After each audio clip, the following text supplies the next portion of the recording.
Pessoal, o vídeo de hoje é para falarmos sobre o Natal. Será que Jesus realmente nasceu no dia 25 de dezembro? Será que o Natal é mesmo uma festa pagã, como muitos dizem? E a quem que interessa, difamar o Natal e a tradição cristã de comemorar o nascimento do nosso Senhor Jesus Cristo? Então são essas e outras perguntas que a gente vai responder a partir de agora.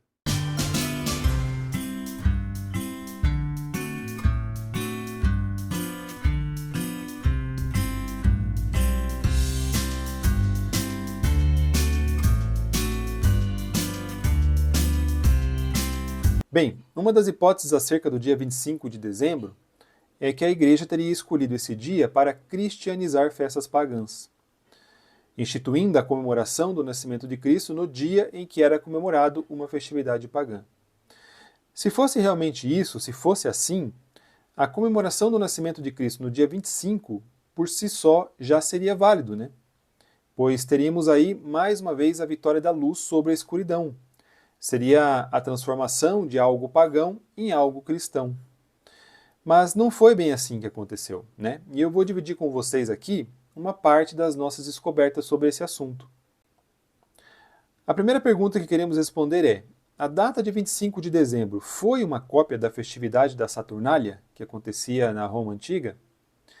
E a resposta é: definitivamente não.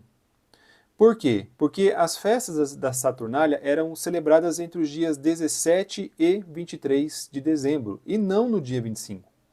Portanto, os cristãos eles não fizeram destas festas a celebração do Natal e muito menos usaram o dia 25 como uma cópia da Saturnália.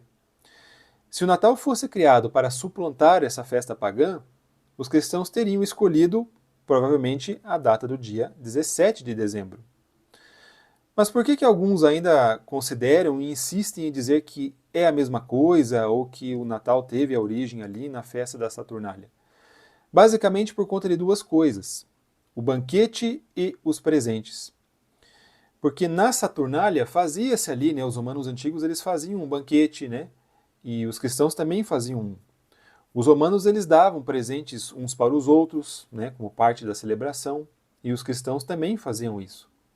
Mas essas pessoas se esquecem, ou não falam de todo o restante que envolvia ali na festividade da Saturnália, que era basicamente os romanos utilizarem chapéus característicos, se embriagavam, dançavam nus nas ruas, colocavam a estátua de Saturno para observar as festas, costumava-se também invertir os papéis entre os escravos e os senhores, colocavam também como um simbolismo, cortinas verdes em volta das portas, nas janelas, enfim.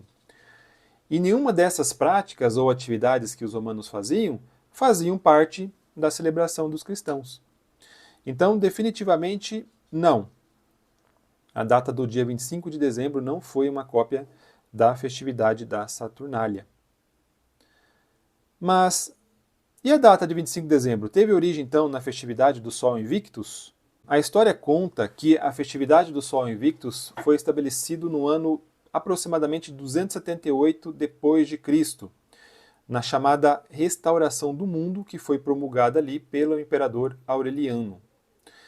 Não existem provas concretas de que essa festividade do Sol Invictus tenha sido celebrada na data de 25 de dezembro antes do ano de 354 depois de Cristo. Então, Aureliano ali, com essa festividade, ele estava tentando obter ali uma força política, porque o seu próprio nome, Aureliano, ele deriva da palavra latina que se chama aurora, que significa nascer do sol. Inclusive, as moedas ali da Roma Antiga revelavam que o imperador Aureliano se proclamava o Solis Pontifex, ou Pontífice do Sol. E por isso que ele instituiu lá, no ano 278, essa festividade. A data de 25 de dezembro só se tornou aniversário do Sol Invicto sobre o imperador Juliano. Juliano, o apóstata. Juliano foi cristão, mas apostatou, voltando-se ao paganismo romano. E a história, portanto, revela que, por ódio aos cristãos, o imperador Juliano, que era um ex-cristão, erigiu um feriado pagão justamente no dia 25 de dezembro, para suplantar ali a comemoração dos cristãos. E nós vamos ver também que a comemoração do nascimento de Cristo pelos cristãos, no dia 25 de dezembro, é mais antiga do que a data de 278 depois de Cristo, que foi o ano em que o imperador Aureliano instituiu a festividade do Sol Invictus. Então, em vez dos cristãos terem tomado a data do dia 25 do Deus Sol, foi justamente ao contrário. Como a gente viu, somente no ano 354, o imperador Juliano, o apóstata, que recebeu esse título justamente por negar a fé cristã, né, e passou a persegui-la, oficializou o dia 25 de dezembro como o dia da festividade do Sol Invictus. E ele o fez justamente com a intenção, de novo, né, de tirar o foco da celebração cristã, que já ocorria, né, pois os cristãos já vinham celebrando oficialmente o Natal, o nascimento de Cristo, no dia 25 de dezembro, desde o século II. Então o objetivo de Juliano ali, ele queria a todo custo trazer de volta o paganismo ao Império Romano, né, tendo o Deus Sol, né, como Deus principal entre todos os outros. E a gente sabe que ele não conseguiu isso, né? Ele não conseguiu o seu objetivo, tanto é que ele morreu dizendo: "Vencestes, ó Galileu", reconhecendo a vitória dos cristãos sobre o paganismo. E como eu falei, nós temos fontes mais antigas, né, que comprovam que os primitivos cristãos já comemoravam o nascimento de Cristo em 25 de dezembro, antes do ano 278 depois de Cristo.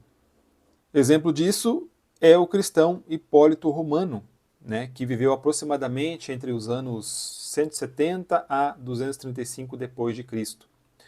No ano 204 depois de Cristo, né, ele contava como que em Roma o nascimento de Cristo era celebrado exatamente nessa data. Olha o que ele escreveu.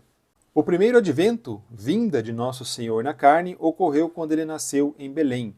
Era 25 de dezembro, uma quarta-feira, quando Augustus estava no seu 42º ano. Ele, né, Nosso Senhor, sofreu no 33º ano, dia 25 de março, sexta-feira, no 18º ano de Tibério César, enquanto Rufus e Robelion eram cônsules. Santo Hipólito de Roma, comentário a Daniel, 204 depois de Cristo, ou seja, quase 75 anos antes do estabelecimento da festividade do Sol Invictus. Além do depoimento de Hipólito Romano, temos ainda outros 3 manuscritos muito interessantes, né, que fornecem aí para a gente informações valiosas sobre o dia 25 de dezembro, pois os 3 textos eles nos provam que a origem do Natal não é do Sol Invictus, né, da Saturnália ou de qualquer celebração ao deus Mitra, não, né?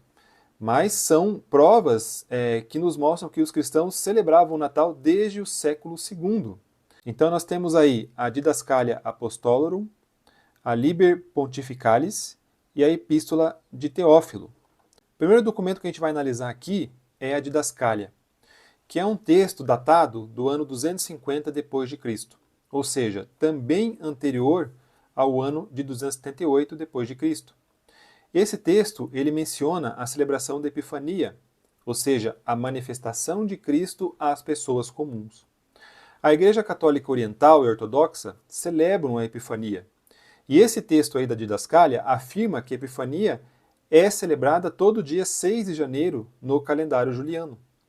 Quando a gente converte essa data, né, do 6 de janeiro do calendário juliano para o calendário gregoriano, que é o que a gente utiliza, a Epifania cai exatamente na data de 25 de dezembro. Ou seja, um texto de 250 depois de Cristo já afirma aí a celebração do Natal no dia 25 de dezembro. Já o documento Liber Pontificalis, que contém uma curta biografia dos papas, né, sugere já a celebração do Natal no século II. O texto revela que o Papa Telesforos, que teve o seu pontificado ali entre o ano 125 a 136 da Era Comum, instituiu a celebração do nascimento de Jesus. O texto não menciona ali exatamente a data, né, da celebração. No entanto, o Liber Pontificalis prova, né, que a história da celebração do Natal já era celebrada entre a Igreja primitiva e que o Papa já estava celebrando o Natal, né, e que era numa missa à meia-noite, e isso acabou sendo adicionado à liturgia e à tradição. A epístola de Teófilo menciona o dia 25 de dezembro como a data da celebração do nascimento de Jesus. O texto sugere, inclusive, que a celebração foi anterior aos anos 200. Teófilo, que viveu entre os anos 115 a 181 d.C., né, foi bispo de Cesareia, na Palestina. Ele escreveu o seguinte, devemos celebrar o aniversário de Nosso Senhor em qualquer dia que aconteça o 25 de dezembro. Lembrando que Teófilo foi um dos mais influentes e importantes cristãos contemporâneos, né, dos primeiros discípulos, e a história mostra que ele realmente era um extremo guardião da tradição. A título de curiosidade, tem uma antiga tradição judaica que diz que a data da concepção de uma pessoa santa coincide com a data da sua morte. Os cristãos sabem desde sempre que Jesus morreu, ou seja, que ele foi crucificado no dia 25 de março. Então, com base também nessa suposição teológica, né, nessa tradição antiga, o cálculo mostra que a concepção de Jesus aconteceu também no dia 25 de março. Isso significa que Jesus nasceu exatamente 9 meses depois, ou seja, de novo, né, dia 25 de dezembro. A data de 25 de dezembro também pode ser provada através da Bíblia. E o texto-chave para isso, pessoal, é Lucas capítulo 1, dos versículos 5 a 13, que a gente pode ler aqui. Existiu no tempo de Herodes, rei da Judéia, um sacerdote chamado Zacarias, da ordem de Abias, e cuja mulher era das filhas de Arão, e o seu nome era Isabel. E eram ambos justos perante Deus, andando sem repreensão em todos os mandamentos e preceitos do Senhor. E não tinham filhos, porque Isabel era estéril, e ambos eram avançados em idade. E aconteceu que, exercendo ele o sacerdócio diante de Deus, na ordem da sua turma, segundo o costume sacerdotal, coube-lhe em sorte entrar no templo do Senhor para oferecer o incenso. E toda a multidão do povo estava fora, orando, à hora do incenso. E um anjo do Senhor lhe apareceu, posto em pé, à direita do altar do incenso. E Zacarias, vendo-o, turbou-se e caiu temor sobre ele. Mas o anjo lhe disse: Zacarias, não temas, porque a tua oração foi ouvida. E Isabel, tua mulher, dará à luz um filho, e lhe porás o nome de João. A gente pode descobrir que Cristo nasceu no final de dezembro observando, primeiro, a época do ano em que São Lucas descreve São Zacarias no templo. Isso nos fornece a data aproximada da concepção de São João Batista. E a partir daí, podemos seguir a cronologia, né, que São Lucas nos dá, que nos leva ao final de dezembro. Então, São Lucas relatou ali que Zacarias serviu na ordem de Abias, como a gente viu no versículo 5, né, Lucas capítulo 1, no versículo 5, que as Escrituras registram como sendo o 8º curso, né, entre os 24 cursos sacerdotais. Isso a gente consegue ver ali em Neemias, no capítulo 12, o versículo 17. Então, guarde isso aqui, é bem importante. Zacarias serviu na ordem de Abias, que as Escrituras nos mostram que era o 8º curso entre os 24 que existiam, segundo Neemias, capítulo 12, versículo 17. Ou seja, cada turno de sacerdotes serviu uma semana no templo, pelo menos 2 vezes no ano. O curso de Abias, que era o curso de Zacarias, serviu então durante a 8ª semana e a 32ª semana do ano. No entanto, quando que o ciclo de cursos começou no templo? Estudiosos e historiadores, né, afirmam e mostram que o primeiro curso sacerdotal de Jojarib estava de serviço durante a destruição de Jerusalém, no 9º dia do mês judaico de Av. Assim, o curso sacerdotal de Jojarib estava de serviço durante a 2ª semana de Av, né, o mês judaico. Por consequência, o curso sacerdotal de Abias, né, que era o curso de Zacarias, estava, sem sombra de dúvida, servindo durante a segunda semana do mês judaico de Tisri, que é a mesma semana do dia da expiação. Em nosso calendário atual, o dia da expiação, a festa judaica do Yom Kippur, cairia em qualquer lugar ali entre os dias 22 de setembro a 8 de outubro. Zacarias e Isabel conceberam João Batista imediatamente após Zacarias servir o seu curso, que foi ali o momento em que o anjo lhe aparecera. Então isso implica a gente dizer que São João Batista teria sido concebido em algum lugar ali por volta do final de setembro, colocando o nascimento de João no final de junho, Ou seja, se ele foi concebido em setembro, passam-se 9 meses, a gente cai no final de junho. Confirmando, então, a celebração que a Igreja Católica faz da Natividade de São João Batista em 24 do mês de junho. E o resto da datação é bastante simples, Porque a gente lê que logo após a Nossa Senhora, a Imaculada Virgem Maria, conceber o Nosso Senhor Jesus Cristo, ela foi visitar a sua prima Isabel, que estava grávida de 6 meses de João Batista. Isso significa, então, que São João Batista ele era 6 meses mais velho que o Nosso Senhor Jesus Cristo, conforme a gente consegue ver lá em Lucas, no capítulo 1, versículo 24 a 27, e depois o versículo 36.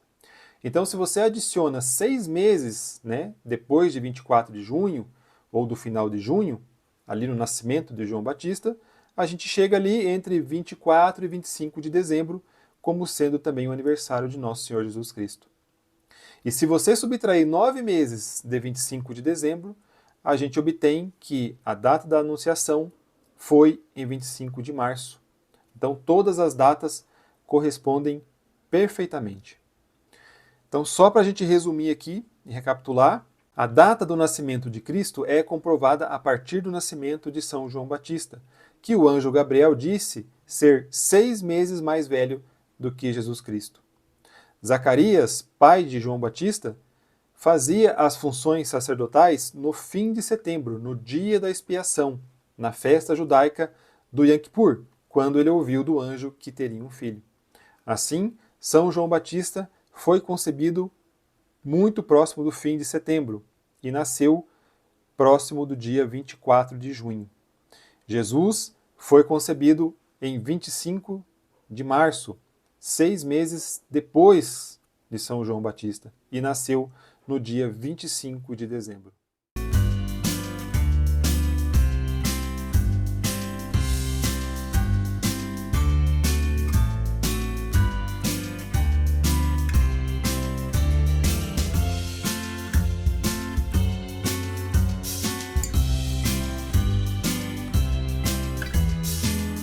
Eu trouxe aqui também algumas passagens, de alguns comentários de Santo Agostinho sobre o Natal. Eu achei interessante e eu trouxe aqui para mostrar para vocês também.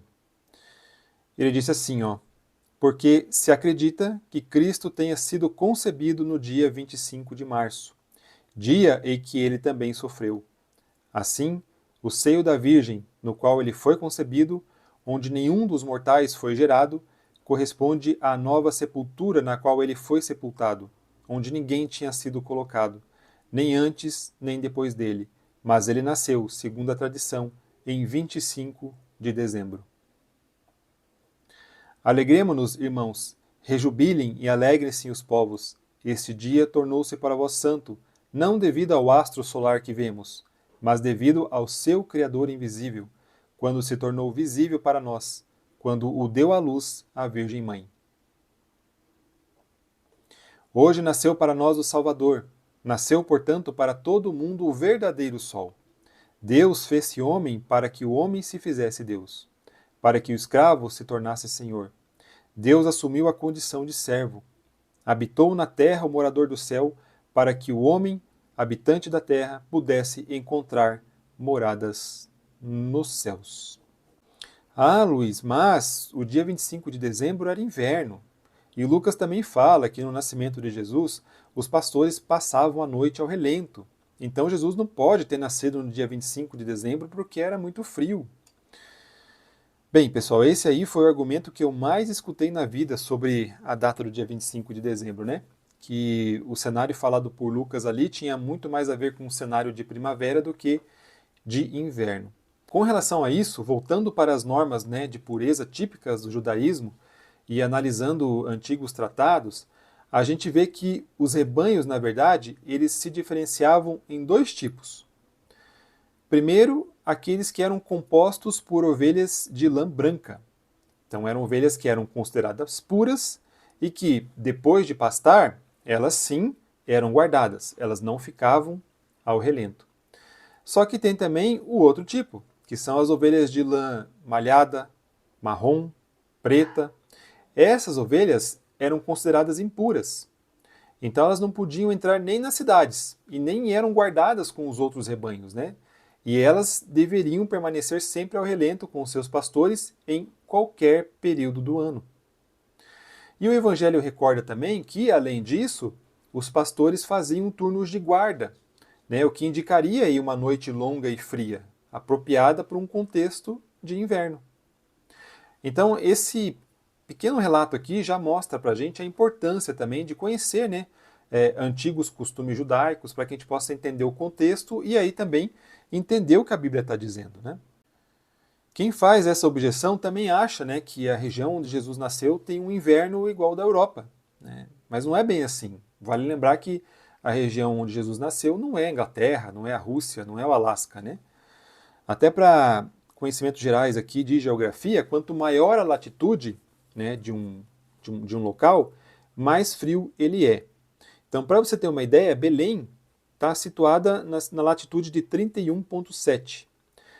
Em comparação com Dallas, no Texas, né, Dallas tem uma latitude de 32,8.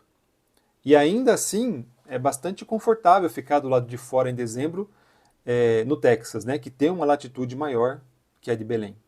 Outro exemplo que é possível também de ver pastores e ovelhas nos campos é na Itália, né, que se você for lá no final de dezembro, você também vai ver esse cenário, né?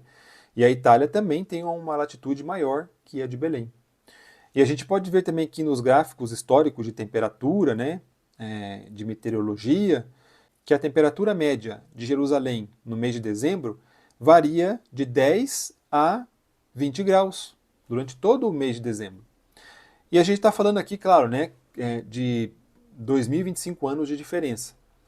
Mas, por projeção e sabendo também que não houve nenhuma mudança drástica de clima em Jerusalém durante todo esse tempo, a gente pode afirmar, sim, que essa era uma temperatura média, né, que Maria e José enfrentavam quando Jesus nasceu. Em outros locais com temperatura menor que estas, várias atividades também são feitas normalmente. Então, é lógico afirmar que nada impediria, então, né, que os pastores pudessem estar com seus rebanhos impuros, né, no campo em dezembro, mesmo levando em conta uma temperatura mínima, né, do mês. E até aqui, ó, a gente colocou algumas fotos que mostram, né, como foi o Natal, por exemplo, em Belém no ano passado. Então, como você pode ver aqui, o clima é sim perfeitamente adequado também para estar do lado de fora. A Bíblia também confirma plenamente aí a capacidade de pastores estarem nos campos vigiando os seus rebanhos em dezembro. Por quê? Porque a própria Bíblia ela mostra, né, que Jacó, por exemplo, vigiava rebanhos de Labão pela geada do inverno à noite. Né? Você pode até conferir na sua Bíblia no livro de Gênesis, capítulo 31, versículo 40. A Bíblia também fala que Abraão, que Isaac, que Jacó viviam sempre em tendas.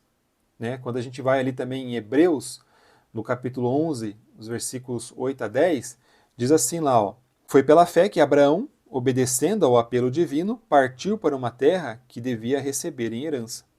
E partiu não sabendo para onde ia. Foi pela fé que ele habitou na terra prometida, como em terra estrangeira, habitando aí em tendas, com Isaac, Jacó, co-herdeiros da mesma promessa, porque tinham a esperança fixa na cidade assentada sobre os fundamentos eternos, cujo arquiteto e construtor é Deus. Então, de novo aqui, né?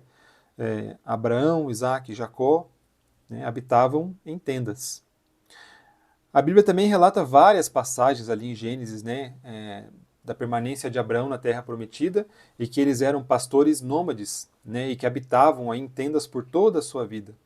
Se você pega Gênesis ali, capítulo 12, versículo 8, Gênesis capítulo 13, versículo 3 e 5, capítulo 18, então, assim, você lê, você fica nítido isso, né? Então, se existisse, né, um inverno tão rigoroso assim, a ponto dos pastores não poderem estar olhando os seus rebanhos durante a noite do nascimento de Cristo, então como é que os patriarcas poderiam viver em simples tendas, né, em meio a esse suposto inverno rigoroso? Outra coisa também que a gente consegue observar é em relação à festa da dedicação, né, que acontecia também no inverno.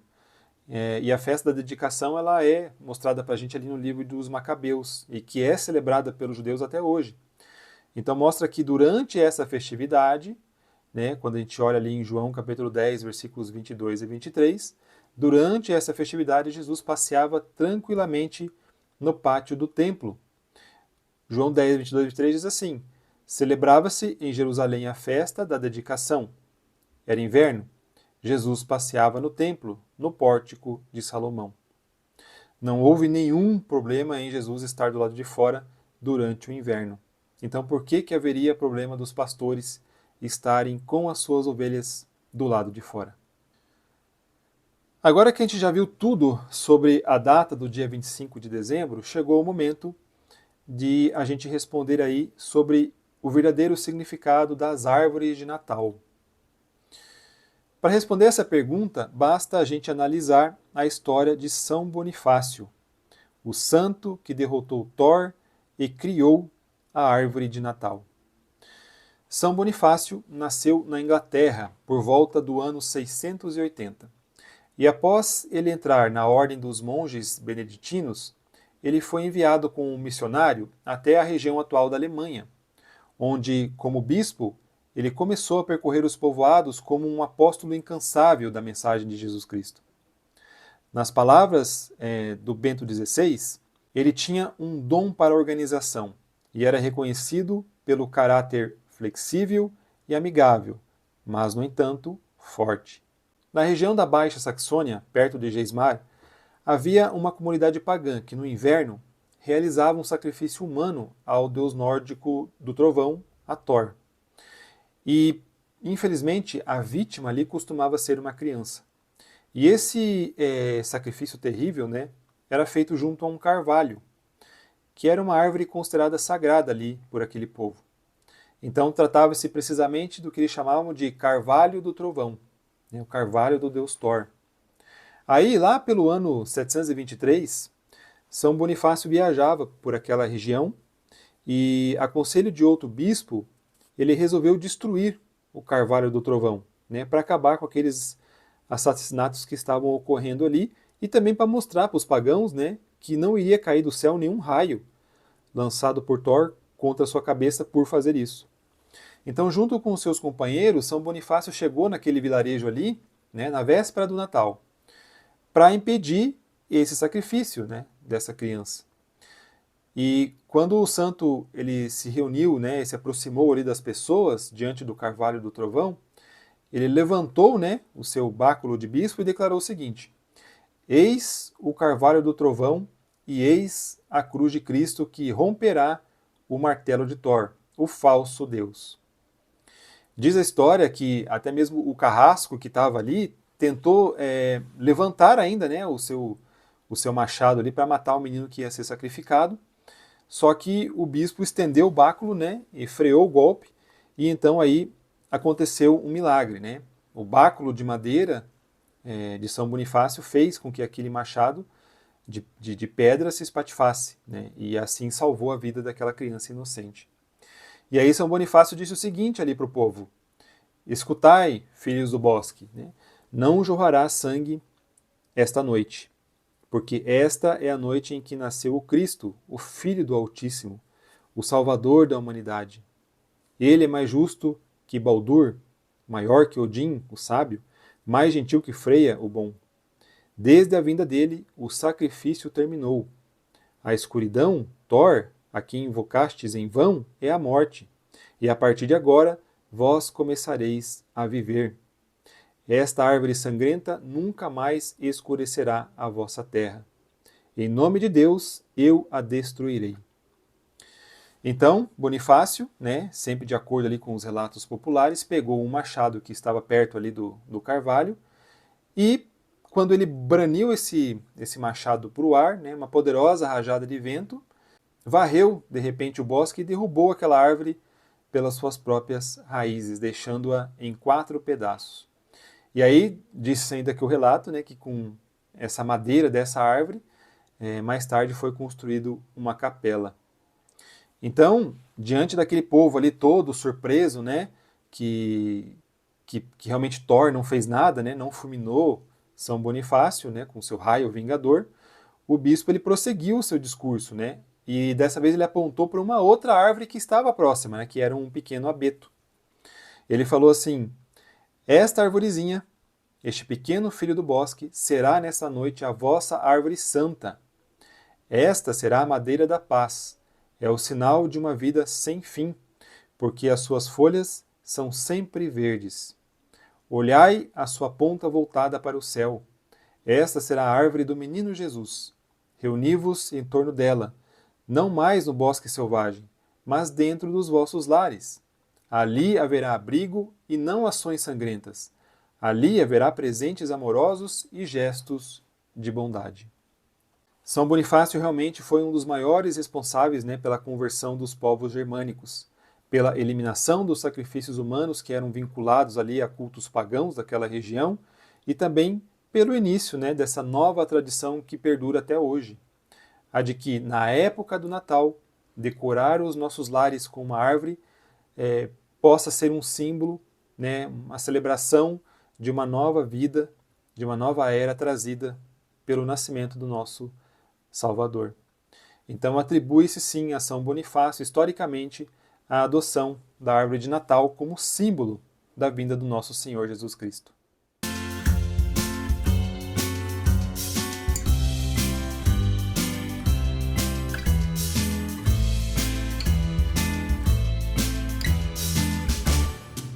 E quanto ao presépio, né, que é outro símbolo importante do nosso Natal?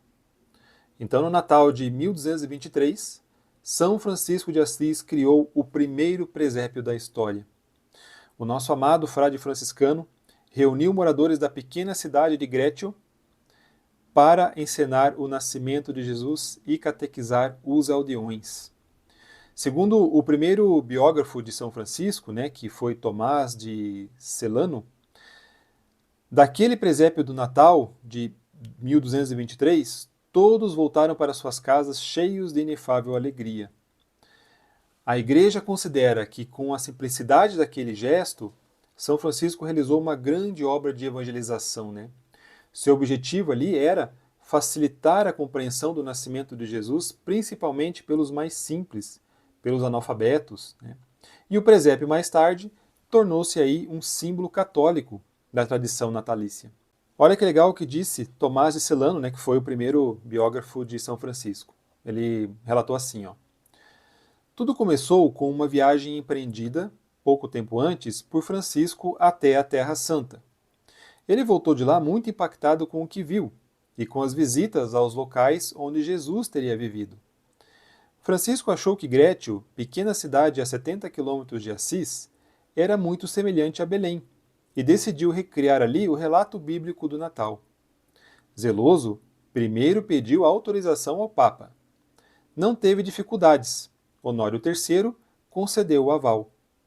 Francisco pediu ajuda a um nobre da região chamado João de Grétio, que antes era um soldado de milícias e depois teria abandonado as armas por uma vida de paz.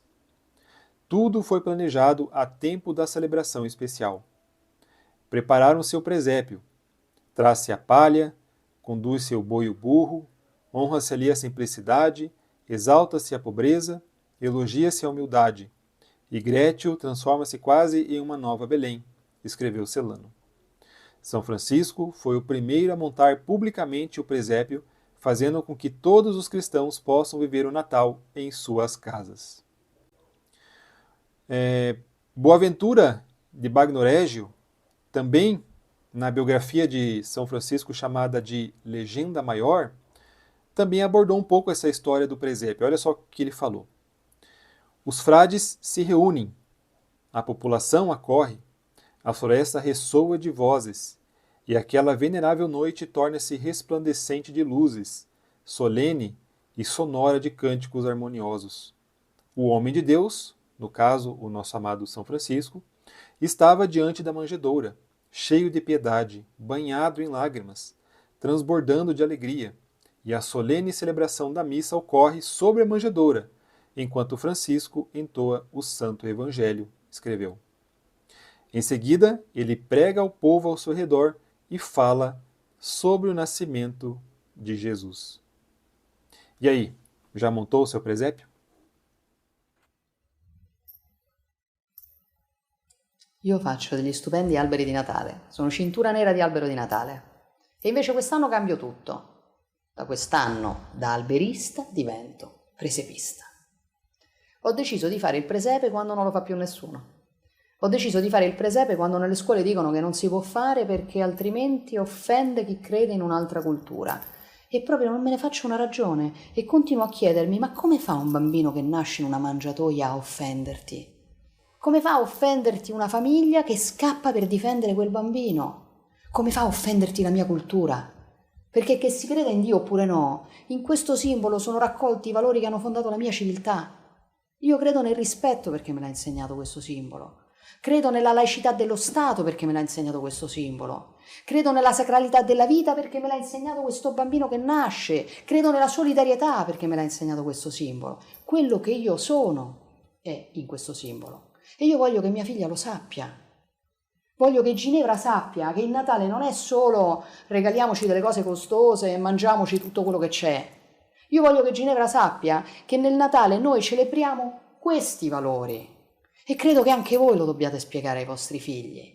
Fate il presepe insieme a me. Quest'anno, tutti insieme, prendiamo il pastorello e facciamo la rivoluzione del presepe.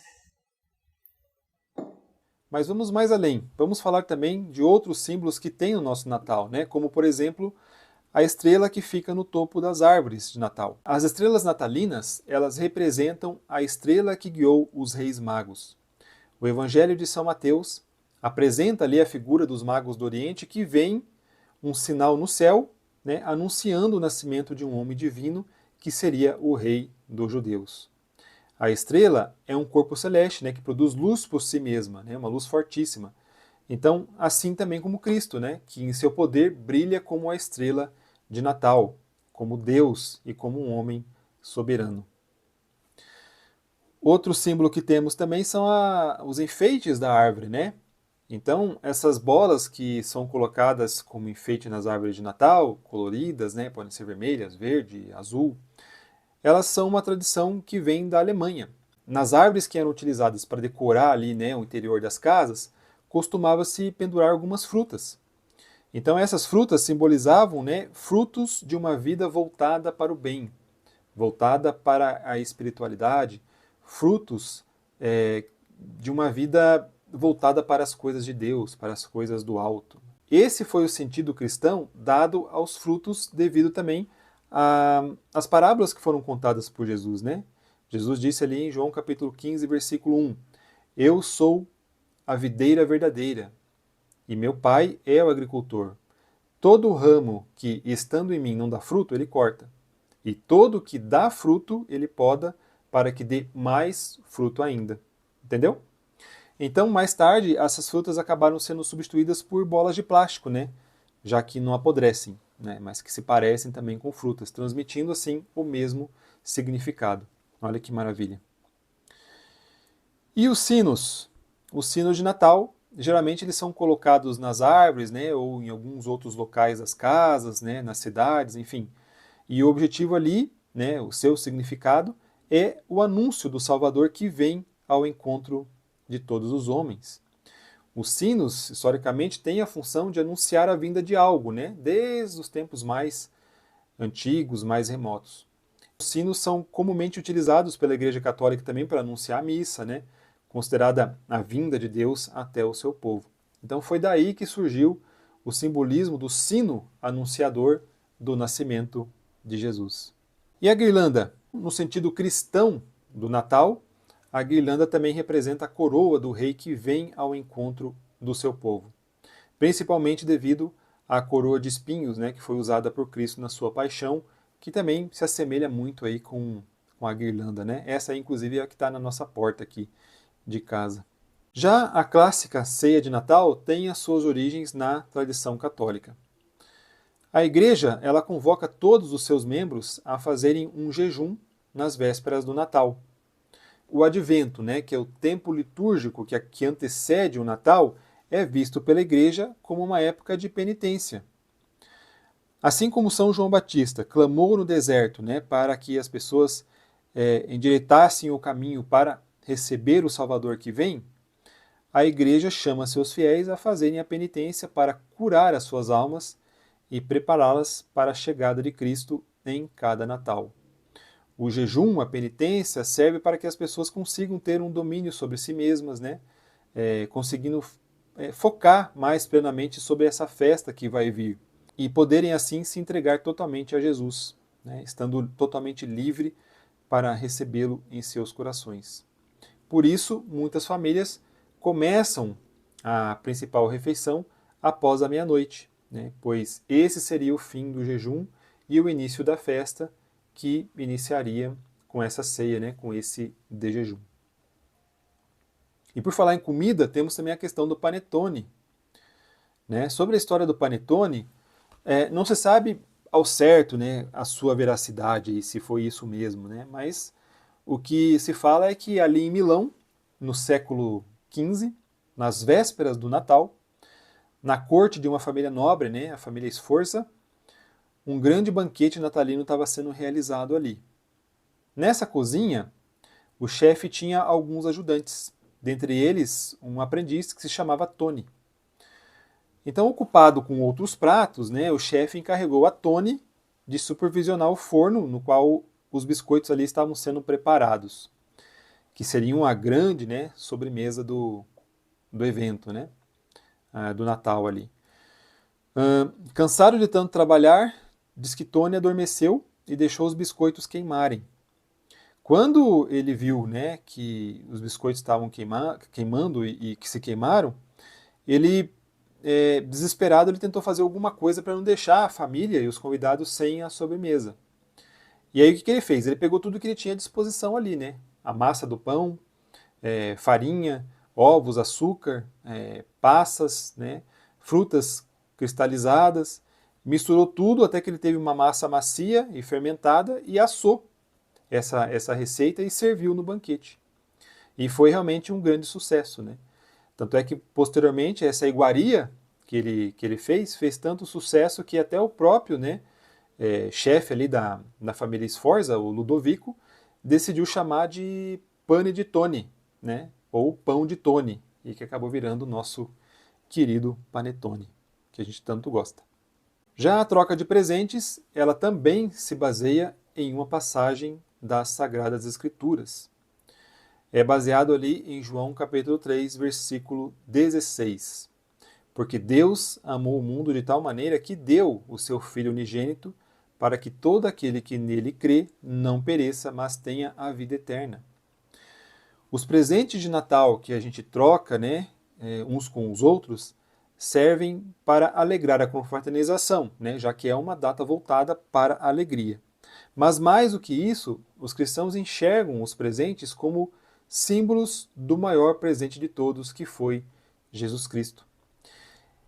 Os presentes servem para que se tenha uma noção mais concreta da grandeza dessa festa, né? Para que cada um perceba que recebeu algo muito valioso, que foi o nosso Senhor Jesus Cristo. A história do verdadeiro Papai Noel, né, que presenteava os pobres na Turquia ali do século III, também é uma das maiores influências, né, para os presentes natalinos. E por falar em Papai Noel, o verdadeiro Papai Noel é São Nicolau, bispo da cidade de Mira, né, que é a atual Turquia. Ele foi bispo ali do século IV. São Nicolau foi muito importante, né? Ele participou do Concílio de Nicéia lá em 325 d.C. Ele foi um defensor ávido da divindade de Jesus. Ele era tido como um acolhedor dos pobres, né? Principalmente das crianças que por ele eram presenteadas. São Nicolau, ele é amado e muito querido por todos os cristãos do Ocidente e do Oriente. Sem dúvida, é um dos santos mais populares da Igreja, né? Ele é padroeiro da Rússia, de Moscou, da Grécia, padroeiro das crianças. Após a morte dos seus pais, então São Nicolau ele herdou uma grande fortuna, né? E ele começou a distribuir essa fortuna entre os pobres. Diz que ele se empenhava, né, em ajudar secretamente para que ninguém pudesse agradecer-lhe, né? São inúmeras as histórias também de relatos de milagres, né, que cercam a vida de São Nicolau. Após a sua ordenação, São Nicolau ele resolveu o seguinte, ó, ele falou: até agora eu pude viver para mim mesmo e para a salvação da minha alma, mas daqui em diante todo momento da minha vida deve ser dedicado aos outros. E assim, ele se esquecendo de si mesmo, ele abriu a porta de sua casa para todo mundo e tornou-se aí o verdadeiro pai dos órfãos e dos pobres, defensor dos oprimidos e o benfeitor de muitos. O documento mais antigo que a gente tem sobre São Nicolau foi escrito por Metódio, bispo de Constantinopla, que no ano 842 relatou todos os milagres atribuídos a São Nicolau e também parte das suas ações, né, que envolvia fazer doações anônimas em moedas de ouro, em roupas, né, e comida, tanto a viúvas quanto a pobres. Disse que São Nicolau também colocava os presentes das crianças em sacos e jogava dentro das casas, né, em alguns casos até dentro de chaminé, para que as crianças pudessem encontrar esses brinquedos pela manhã. Então, dessa tradição é que veio, né, a sua fama de ser o amigo das crianças. E São Nicolau é a figura precursora do Papai Noel, né? Então, de São Nicolau surgiu Santa Claus, né, que depois acabou virando Papai Noel. E a questão, né, do Papai Noel moderno? Muitos dizem que o Papai Noel foi criado pela Coca-Cola, né, para transformar o Natal numa data comercial e que tudo é por dinheiro, né? Não é bem assim, né? O Papai Noel foi inspirado em São Nicolau. Foi apenas no século XX que a Coca-Cola passou a ser importante na figura, né, na história do Papai Noel. Então foi no ano ali de 1920 que a Coca-Cola começou a fazer os seus primeiros anúncios voltados para o período do Natal. Com o passar dos anos, né, como a Coca-Cola foi crescendo muito, então ela começou a fazer algumas propagandas mais elaboradas, né? Então foi nesse processo que se chegou a esse conceito, né, moderno do Papai Noel, retratado aí de forma alegre, distribuindo presentes, né, e sempre tomando uma Coca-Cola gelada. Mas não foi a Coca-Cola que inventou o Papai Noel, não, né? O Papai Noel já existia com São Nicolau. Mas fica a pergunta, né? O que ensinar então para os nossos filhos pequenos sobre o Papai Noel? Falar que esse Papai Noel, né, como eles ficam mostrando hoje, que vai vir trazer o presente dele de noite, né? Esse não existe, né? Mas a gente pode lembrar que o verdadeiro Papai Noel realmente existiu e que esse Papai Noel se chama São Nicolau, né? E São Nicolau, ou Papai Noel como santo, a gente pode pedir a ele a sua intercessão, né? Pois São Nicolau, estando no céu, ele pode muito bem nos socorrer, né? Nos ajudar com as nossas preces, né? E aí alinhando tudo isso com a maravilha que é a nossa fé católica, né, pessoal? E a gente tem que lembrar também às crianças, né, a todo instante, que o verdadeiro motivo do Natal existir é o nosso Senhor Jesus Cristo. A festa é dele, é tudo para ele e por ele. Ensinando isso, né, aos nossos filhos, a beleza do Natal original e dos seus costumes não vai se perder e não vai se deturpar. E por falar em se perder, a quem será que interessa, né, difamar o Natal, difamar a tradição cristã de comemorarmos o nascimento do nosso Senhor Jesus Cristo? Então foi Satanás, através de Herodes, que foi o primeiro que quis acabar com o Natal, né? Só por aí a gente já tem um indício de quem está por detrás das tentativas de acabar ou de distorcer a tradição natalina. Depois que partiram, um anjo do Senhor apareceu a José em sonho e lhe disse: Levante-se, tome o menino e a sua mãe e fuja para o Egito, e fique lá até que eu diga a você, pois Herodes procura o menino para matá-lo. Sim, as seitas, o espírito anticristão, as denominações religiosas que não são verdadeiramente cristãs, o espírito antifamília, o mundo apartado de Deus, tudo isso luta contra o Natal. Sim, pessoal, o Natal é uma comemoração cristã. E nós devemos sim comemorar, colocando Cristo como centro da nossa família. Pois com esta festividade anual celebramos o dia em que se realizou a profecia. A verdade brotou da terra e a justiça desceu do céu. Nós celebramos o mistério da encarnação. E mais do que isso, nós vamos estar imitando a multidão dos exércitos celestiais, conforme nos mostra Lucas, capítulo 2, versículos 12 a 14, que diz assim: E isto vos será por sinal. Achareis o menino envolto em panos e deitado numa manjedoura. E, no mesmo instante, apareceu com um anjo uma multidão dos exércitos celestiais, louvando a Deus e dizendo: Glória a Deus nas alturas, paz na terra, boa vontade para com os homens. Salve Maria e viva Cristo o Rei.